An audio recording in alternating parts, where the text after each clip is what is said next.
once again, Council President Gabe Albornoz, and thank you for the impromptu recess. We are going to resume our council session today with the final item on the agenda, which is an interview, the final interviews of this round for the vacant Police Advisory Commission appointments. I want to thank you all so much for applying. We had some very compelling and strong candidates this morning, and looking at your resumes and background, it looks like that's going to continue this afternoon.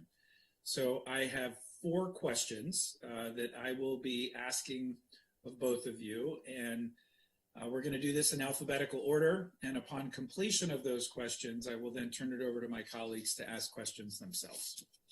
So we are joined this afternoon by Mr. Peter Francis, as well as Mr. Suren Ashmal. And so thank you again both for joining us. So the first question is, please briefly describe why you want to become a member of the Police Advisory Commission, and given your background experience, what do you hope to accomplish as a member? And so we will start with Mr. Ashmal, followed by Mr. Francis. Great. Well, thank you very much. And thank you, Mr. Chairman and members of the council. I appreciate the opportunity to interview for this particular appointment. Even though you had some tremendous applicants this morning, hopefully I'll make your all of your work much more difficult, and hopefully that plus my wonderful background will provide the possibility of being on the commission. I have had a life of service, and it just seems to be programmed into me, and that is why I would like to serve on this particular commission.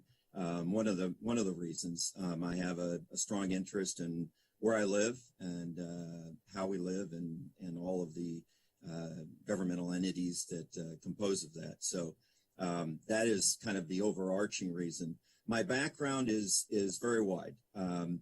I am currently in academia. I am a doctoral chair. I'm a professor. I teach primarily business and English. But that's not it.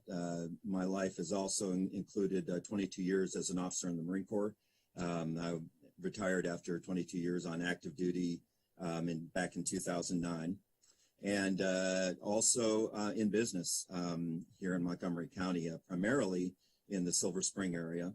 And then many years ago, I was sworn law enforcement at UCLA. UCLA's very large campus. It was my undergraduate alma mater, and so there was campus police, there's LAPD, and then there was a smaller area on the campus, and that smaller areas was where I was at. So I did get some, an inside look at where policing was at that point, and I do recognize that it evolves over time.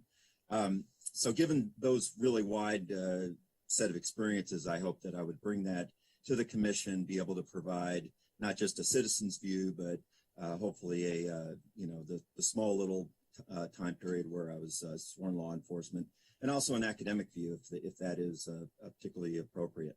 I would hope to be able to make and continue to improve our policing in our county. I really believe that we can have literally the best police force, not just in Maryland, but in the country. I think the foundation there is for it, and I would like to, contribute in a small way, if that's possible, on the Policing Advisory Commission. Thank you very much, Mr. Francis.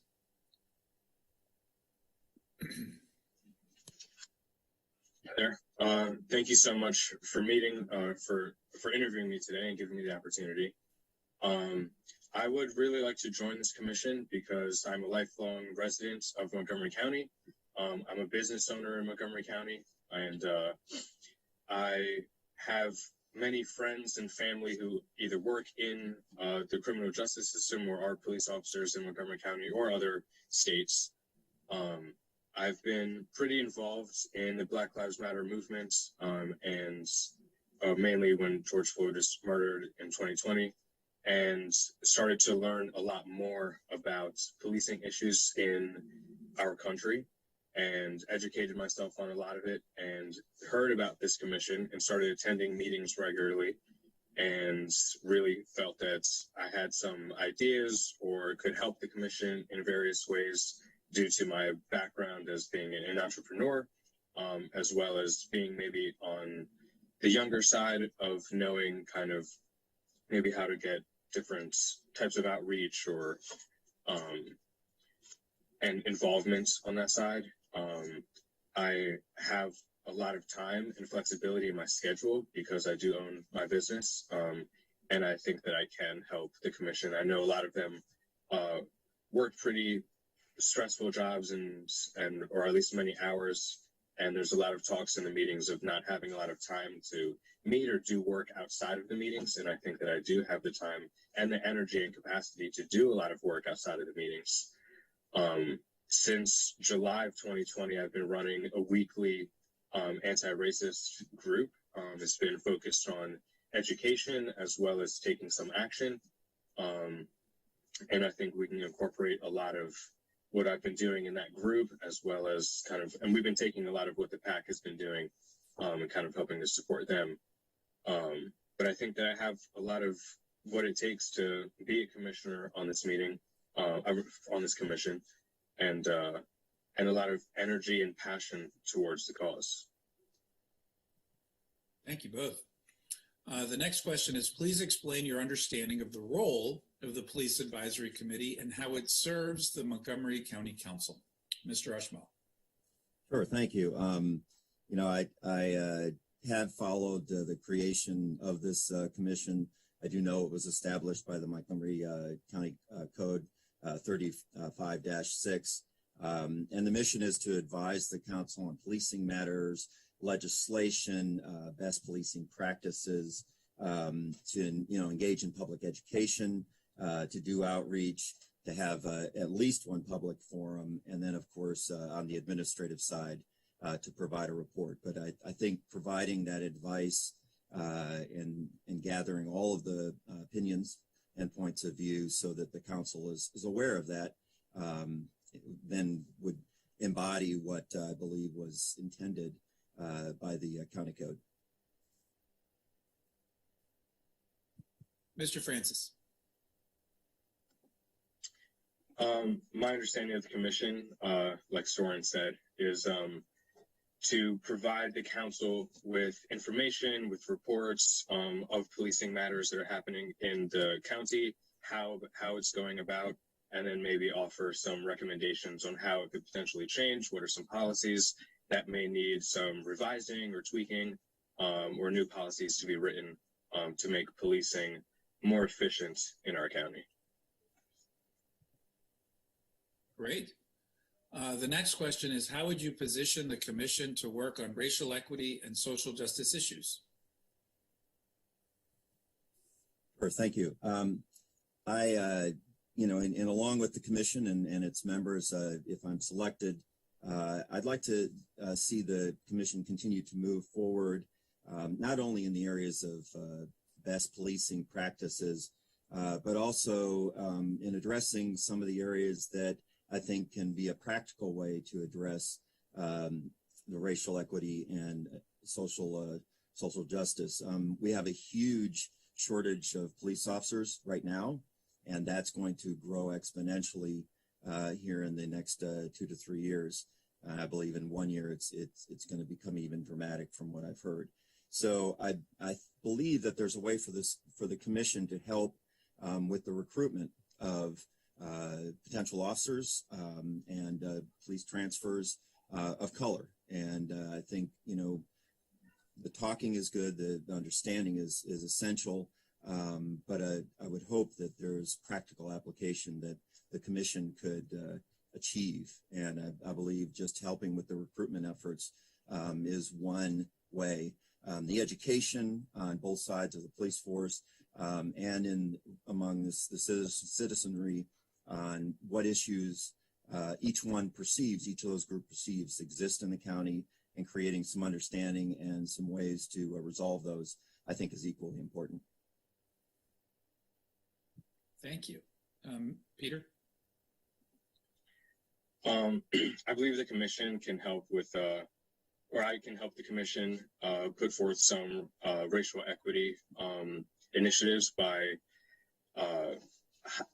through hiring and through training. And so the police currently right now, they do their own trainings, and I think it would be better to maybe have a third party trainer or a training company to come in and do this.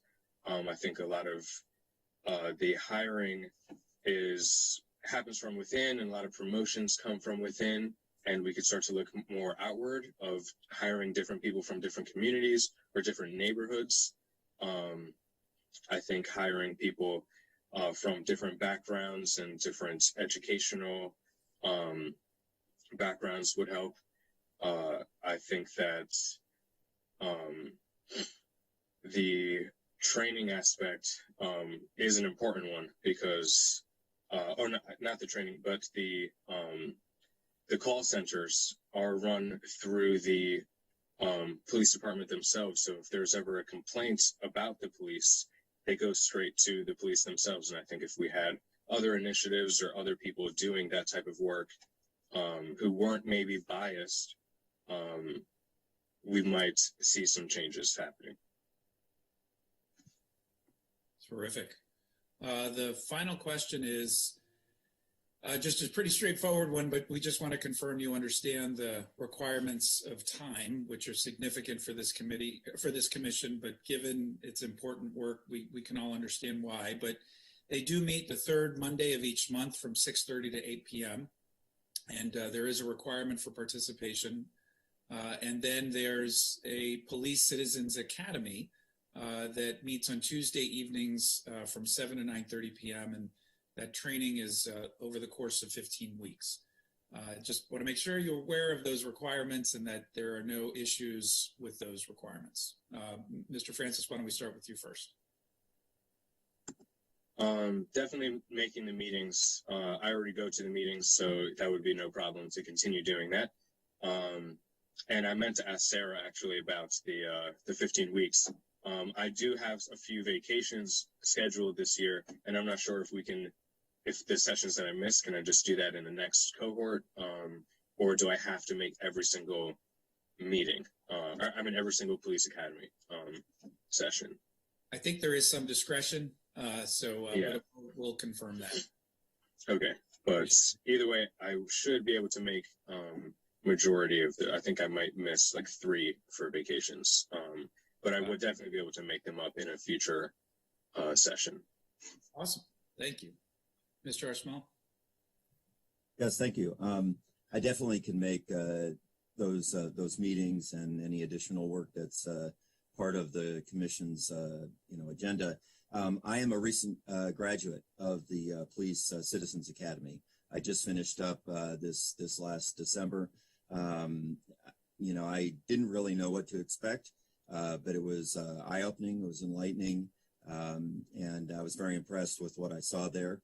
I think there are always ways for improvement, but I was very impressed with what I found out during the 15-week session, and being at the academy and then seeing the facilities they've got, how they do the training, as well as having members of the police force come in, including the chief himself, was very enlightening, and they were very open to questions and comments and constructive criticism. So I would highly recommend it to not just members of potential members of the commission, but anyone who has an interest in policing in our county. I highly recommend applying and going to that particular academy. I just thought it was superb. Terrific. Well, thank you both for your very thoughtful and comprehensive responses. I'm now going to turn it over to colleagues, and we have Councilmember Friedson, followed by Councilmember Rice.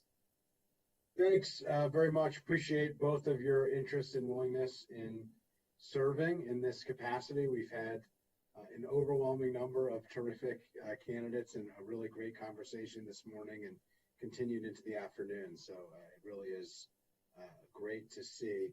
My question is specifically related to a lot of the other efforts that we've been undertaking in the county and the state related to these issues of public safety and police accountability. We have the Police Accountability Board, which we were discussing earlier today. We have the Reimagining public safety task force. We have a police audit and the ELE 4A group that we have hired to do that. We have a police advisory council, PAC, not to be confused with the PAB. And so I'm just curious, from your perspective, how do you see this commission functioning in the context of the broader efforts, and what ideas would you have to make sure that we're all moving in a positive direction to address these important issues? Would you like to go first? Yeah, go ahead. Go ahead first. Great, thank you. Obviously, a lot of effort being put in across the board in the area of policing to continue to, improve the county policing. I do think it's important that there's a synergistic effort to make sure that you don't have, the boards, kind of tripping over each other, or the commissions tripping over each other. Obviously the goal is the same all throughout. We all want things to improve. But I do believe there does need to be some level of coordination, or at least deconfliction, or an opportunity for members of, at least a representative member of each group, to come together to share what they're doing. And there may be resources and people in the community that one entity could share with the other that the members on that board might not be aware of.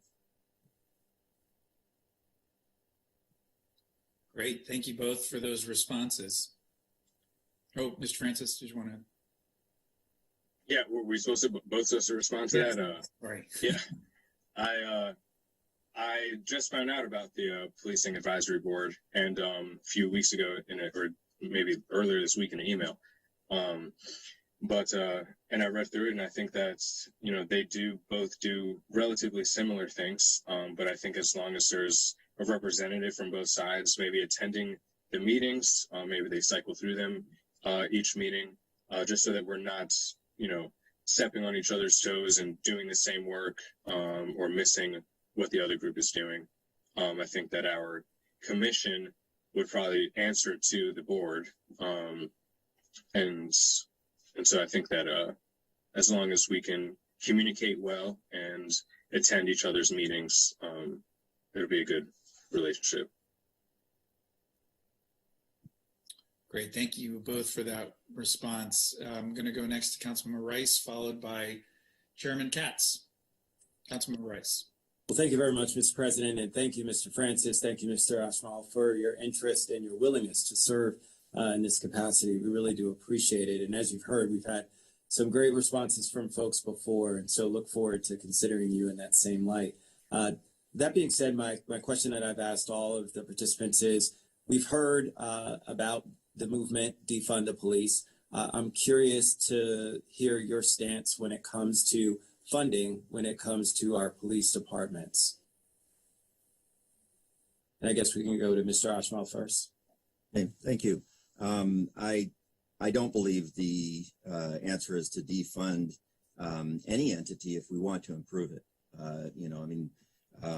There are lots of volunteers, like myself and Mr. Francis, but I think when you're looking at governmental entities, there needs to be good funding for it, and so obviously we want that to be directed and productive, and to serve the community the way that we want it served. I would liken it to the military. If you want a good military, you don't defund it. They're very different entities. I recognize that, but I do believe it's important to properly fund the police force, and then also have the expectations and goals that we want to have the best policing, as seen from all entities and all groups and people of all races in the county. Mr. Francis. The term defund the police is a very, hot term.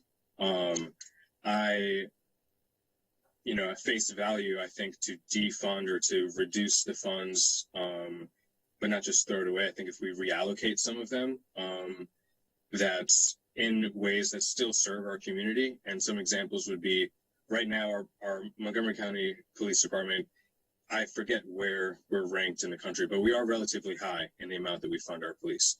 And our police do so much that if we can reimagine what policing would even look like, and what public safety would even look like, we might not need police officers making traffic stops and stopping speeders, or, showing up to, after the fact to a mental health case or something like that. I think that we can use some of the funds that police officers who have a very short training to become a police officer, we can reallocate some of those funds to hire mental health counselors to go and make those calls first and be dispatched to go to those calls as opposed to police officers. I think that there are ways, and it has been proven. I think the PAC has presented the council with their report of that public safety or traffic safety has not decreased or has not increased by the amount of speeding cameras. And I think that if we do just use the money more wisely, instead of paying a police officer to do 10 jobs, we can pay the police officer to do 5 jobs that they know they can excel at, and then maybe outsource 5 of those other jobs to 5 other entities that may not cost as much, and may result in better results. And at the end of the day, I don't really want the best, police force or, police department. I think if we focus on public safety and what causes or what yields the most safety for our citizens, and our residents in Montgomery County, I think that if we use some of the funding that the police currently gets a little bit more efficiently, or a little bit, differently. So yes, I think that defunding the police is not such a bad idea. Thank you very much. Thank you, Mr. President. Thank you both. Chairman of our Public Safety Committee, Councilmember Sidney Katz, is up next. Thank you very much to both of you gentlemen for applying. I said twice today, I'm going to say 3 times today, that you've made our job very difficult, and that's a good thing. So thank you so much for being interested. So often when people talk about the police, they talk about a nationwide issue versus the local issue versus the Montgomery County Police Department. And I know that Mr. Ashwell said that he has gone through the police academy, but if you could go a little deeper, please, and tell me how much of a knowledge do you have about the Montgomery County Police Department versus the national issues? And with that, I'll start with you, Mr. Francis.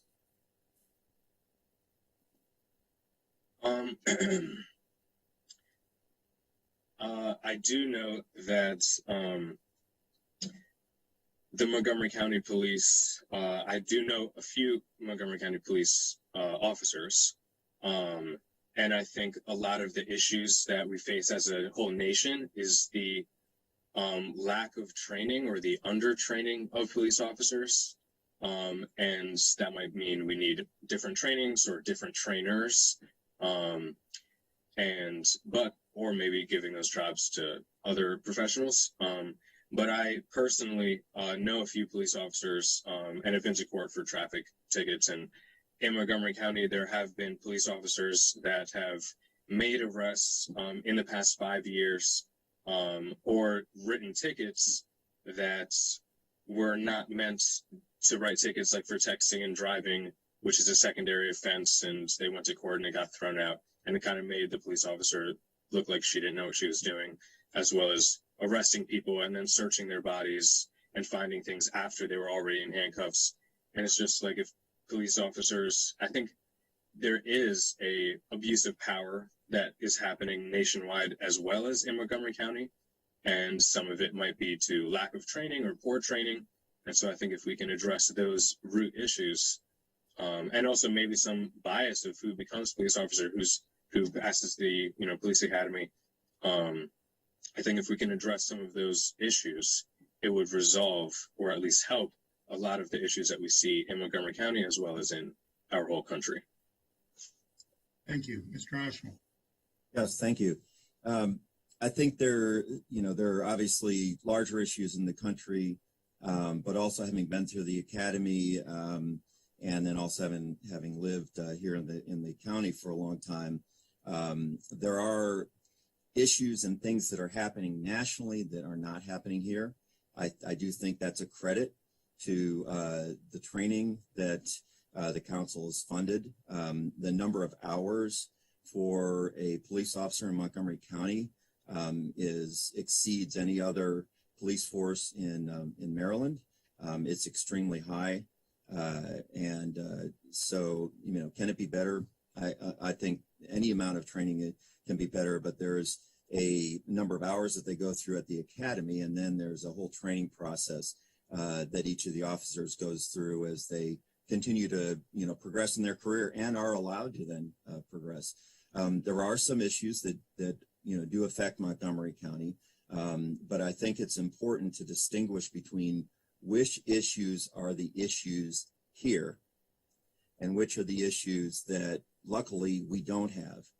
We can be informed by those, we can be aware of them, we can be on the watch for them, but I think it's important to address what are our issues. And I do know that from what I saw at the academy, the training pipeline used to have thousands of applicants for a limited number of seats. Now they're lucky to even fill, with the number of applicants on the front end, they're lucky to even fill a class going through. And part of that's the length of the training, part of it's pay, part of it is a perception that from that I've heard from a number of the police officers, that they feel that things that are happening in other parts of the country are being put on them when they have not made those mistakes. So I do think it's very important to distinguish what are our issues, what are the national issues. If there's an overlap, obviously we want to address those, and we may have issues that the national side doesn't have.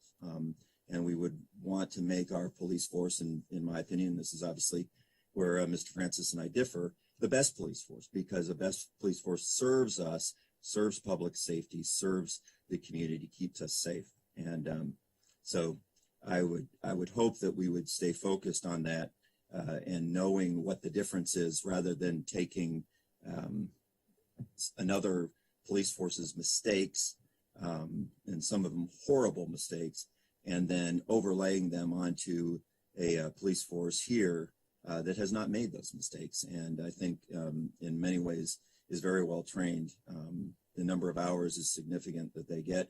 Can it be better? Obviously. Should it be on the initial training pipeline? Should it be in the continuing education? I think those are all also issues to be addressed, as well as the pipeline of people coming in. You have to have people, otherwise, the discussion becomes a much more difficult one in terms of just getting people in. And that's one of the issues that I know a lot of police forces are having, but I think we're positioned because we've got the facilities, an amazing multi-million-dollar facility, to make ours even better and to improve the skills that our police officers have. Thank you. And with that, I yield back, Mr. President. All right. I don't see any other questions from colleagues. I'll just note, Mr. Francis, I love the acoustic instruments you have over your shoulder. I think you should contact Mr. Reamer. I think you guys could form a band. But thank you both very much for your very comprehensive responses. This is a difficult decision for us. We will be making that decision by March 22nd, and you'll receive notification either way from our council staff. But thank you both for your interest. And Mr. Francis, thank you for attending. It sounds like pretty regularly the PAC meetings as it is. We appreciate your participation. So with that, colleagues, this ends our business today, and we are adjourned. Thank you all very much. Thank you very much.